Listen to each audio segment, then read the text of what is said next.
Hurmatli Xalq bankimiz mijozlari, sizlarga mamnuniyat bilan hozirgi ommabop bo'lgan ayni damda hozir hamma shu kredit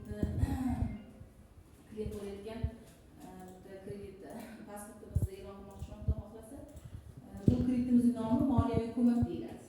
Moliyaviy ko'mak kreditimiz o'zini-o'zi band qilgan yuridik o'zini-o'zi band qilgan shaxslarga, jismoniy shaxslarga, yuridik shaxs maqomiga ega bo'lmagan tadbirkorlik subyektlarga, yuridik va yuridik shaxslarga beriladi. Demak, bunaqa mijoz talamaydi. Butun O'zbekiston miqyosidagi fuqaro olish mumkin. Demak, bu ma'noda kreditimiz maqsadsiz. Ertaga orqasidan borib, qani sen nima olib keluvding, nima qilding degan ortiqcha ovoragarchiligi yo'q.